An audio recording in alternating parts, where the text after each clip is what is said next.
Good day, ladies and gentlemen. My name is Dustin Cormier, and welcome to How to Rock Astrology. Today's episode, we're going to be beginning our Mars in Libra series, and we're going to start by talking about what it's like. With this episode, we're just talking about what it's like to have Mars in Libra, strictly and purely. So there's lots of cool things that I'm probably going to be saying throughout these videos, like the fact that Mars is in neutral dignity here. Libra is not an enemy to Mars, but she's also not one of Mars's friends. These two are neutral to each other because they interact in the same way, but in different cosmic directions and from different cosmic directions. So Mars, ultimately, when you have a placement like this, where your Venus is, if your Venus is well placed, then you're going to find a better expression for Mars, because Mars is seeking to express itself through persuasion, through diplomacy, and it's a bit aggressive. Whenever we see a planet in a sign, we're all made up of the signs. I have Libra. I'm expressing Libra somewhere in my energy field. The fact I don't have any planets in Libra, but if I had Mars there, then my diplomacy, my way of interacting with people, would be affected in a Mars way, just like Mars is affected by being in Libra. Diplomacy has a tinge of aggression to it. There's a purposefulness because this person seeks to express Mars, which is a necessary maintainer of the energy field, of our grip, energy. Mars seeks to maintain the energy field through this persuasion, through this grace and elegance, and it can be artistic, but it's an aggressive persuasion because they sense that persuasion is a strong aspect for them to gain energy through, which is pretty cool. It's halfway from Mars's exaltation point and debilitation point. Mars is debilitated in Cancer, and it is halfway away from Cancer now.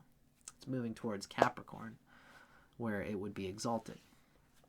So Mars is half and half, at least in that sense. It's neutral dignity. This is about as neutral as it gets for Mars. The placement of Venus really is going to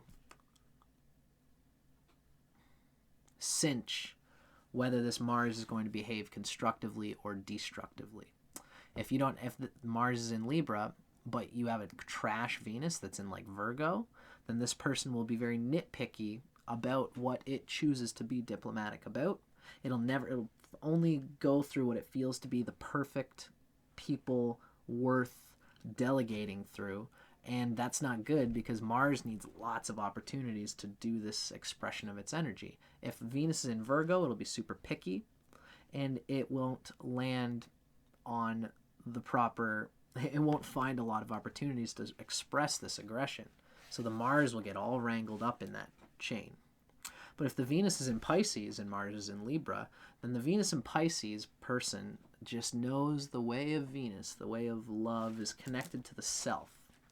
Because when Venus is in Pisces, Pisces being ruled by Jupiter, it's seeking to fulfill itself through itself, and it's for its own fulfillment.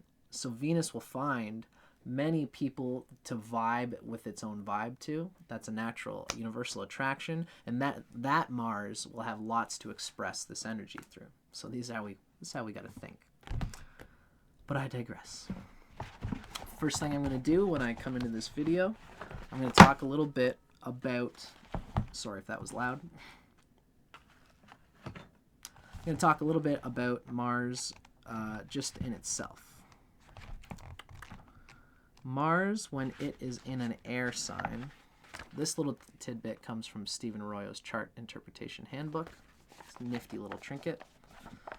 When Mars is in air signs, it asserts itself through expression of ideas, active communication, and energetic imagination. That's what this person uses as for Mars, which is helping the sun do what it wants to do. Remember, I always say that Mars is the general for the king, which is the sun. And this Mars wants to get done what it wants to get done, and these things are what it uses. Communication, energetic imagination. Not only is that what Mars uses, but also Mars is affected by mental challenges, social activism, relationships, and new ideas. Mars in Libra gets excited about these new things, new ways of relating, new people to relate to. It's like a challenge for Mars. The engineer is finding new and better ways to communicate and interact. And it's stimulating for Mars when it's in Libra like this. Now, this is a little bit more of an erotic reading. This is Erotic Astrology by Phyllis, Vega. And this is going to be the counterpoint to what we read when we get into the actual Mars in Libra with the Sun combinations. So, in Libra, can you guys hear me okay? Yeah, good. In Libra, Mars's energy is carefully controlled and decidedly more mental than physical. Those born under its auspices are diplomatic, charming, amiable, and convincing. With this Mars placement, normally assertive behavior can be toned down, and passions are not allowed to rule thinking. This could be a person who's really looking for poshness and, like, refined behaviors. The animal instincts of Mars, of Aries, are kind of stifled in this opposite, where they're looking for the other person's cue to be not necessarily wild or passionate, but just precisely perfect for whatever purpose they're dealing through, right? Yet, despite your unemotional approach to most things, you can become quite upset if your perception of justice is not served. You easily get caught up in defending those who you believe are being treated inequitably. Not only that, but I could see this being the type of person who really nitpicks, like, social interaction, especially even can be over commandeering and commanding. If this is, I could see this in a guy's chart or a girl's chart, but I could see this being a person who, when you're in conversation, this person will suddenly say, okay, first of all, you can't talk to me like that. Tone it down. If you're going to use certain words to address me, don't be so mean like that, or something like that, If the other person's being a bit too much, it's Mars in Libra that likes to wrangle the social interaction, and it can be aggressive and pushy. But, if someone else has signs that are airy, they'll appreciate this aspect of this person who puts out this tonality. Although it gives the partner a little bit less wiggle room to be their natural selves, and there's an aggression in Libra. Again, there's an aggressive feeling in social interaction. But there will be people who dig that. People who are airy, who can dig that kind of communication in that preciseness and passion for precision. Somebody who's naturally airy and precise and kind of moves like that will see that this person's got a little extra edge in there, which is groovy in that sense.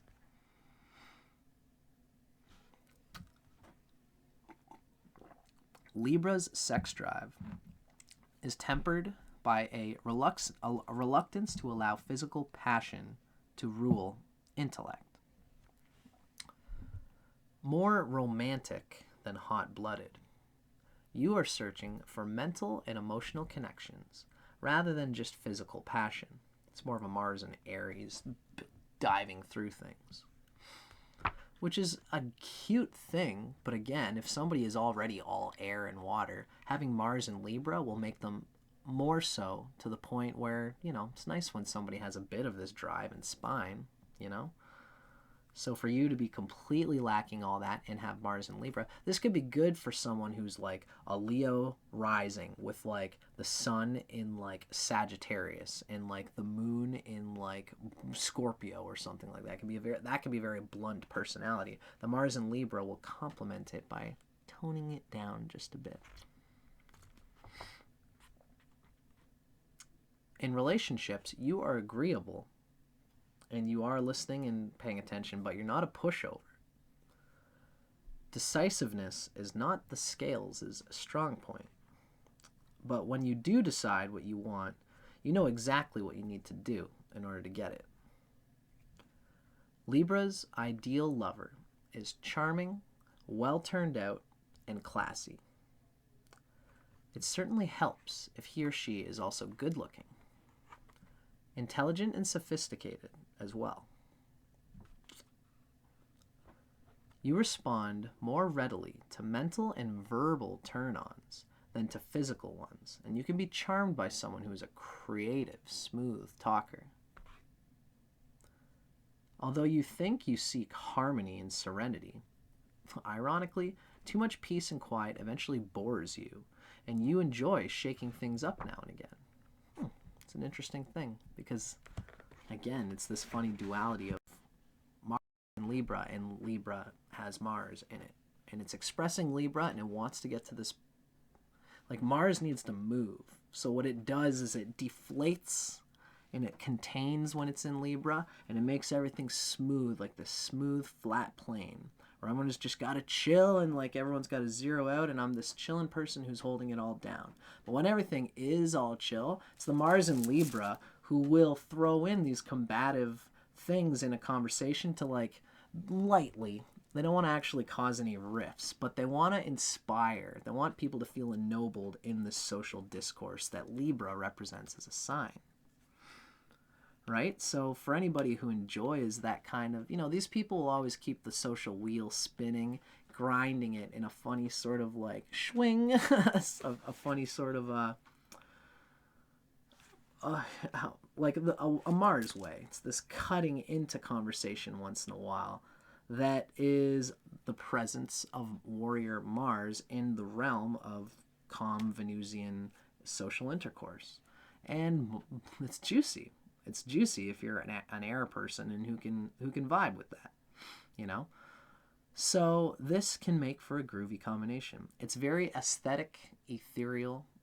It's turned on by aesthetic. It's turned on by grace and poise. And it's probably also by having like marathon like conversations and watching movies and talking about movies and all these things. Finding shared points in another person's psyche and then pushing to find them until they get into this shared space of sexuality based on like a value or a feeling or a movie, a mood, an atmosphere. These are all Libra things that happen in the moment that are less the opposite of Aries, right? So it's a good and a bad, but like I said, I would call this very neutral. This is the most neutral Mars that you could possibly have. Mars in Aries is also neutral-ish because it's, again, ironically, Aries and Libra are the halfway point of the exaltation and debilitation. Mars is debilitated in Cancer. So by dignity, this is neutral. By exaltation, this is neutral. It's all going to come down to, you're going to show some aggression in some things in conversation, but some people will like that. And you'll all have to deal with this, but ultimately this is a good place. This is a good place for Mars. It can be juicy in social interaction and sexuality, and we're gonna find out exactly how in the next part of our series, where we talk about Mars and Libra going through the 12 sun signs. I'm gonna do that. These coming episodes coming. So thanks for watching. See you on the next.